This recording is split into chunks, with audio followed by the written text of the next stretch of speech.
Hello बच्चों, let's see this question and here this question say there exists a threefold distribution of legislative power between the central government and state government. Discuss. Question आपसे बोल रहा है कि India में क्या हो रखा है। इंडिया में ना एक सिस्टम है, फेडरल सिस्टम, और इसमें सेंट्रल गवर्नमेंट के पास भी पावर है, गवर्नमेंट के पास भी पावर है, और ये जो पावर इनको मिली हुई है, जो इनको लेजिस्लेटिव पावर मिली हुई है, कानून बनाने की जो पावर मिली हुई है, वो थ्री फोल्ड है, त्रिआयामी है, 3 लेवल पे मिली हुई है। तो वो बताना है आपको। हमारे क्वेश्चन का की कॉन्सेप्ट क्या है? Legislative power distribution. और वो डिस्ट्रीब्यूशन किसके किसके बीच में है? सेंट्रल गवर्नमेंट और स्टेट गवर्नमेंट के बीच में है। The division of power between central and state government exists in three fold. ये बात सच है कि जो पावर है इंडिया में सेंट्रल गवर्नमेंट और स्टेट गवर्नमेंट के बीच में 3 लेवल पे थ्री फोल्ड डिस्ट्रीब्यूशन हो रखा है उनका।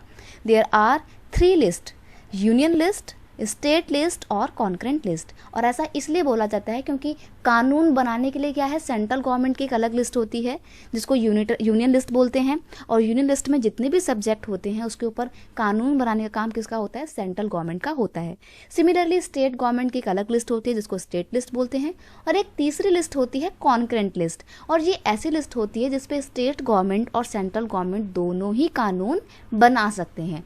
The subject fall under union list are controlled by the union government. Subject come under the state list are controlled by state list. State government आएगा यहाँ पे, क्योंकि स्टेट लिस्ट को कौन कंट्रोल करता है? स्टेट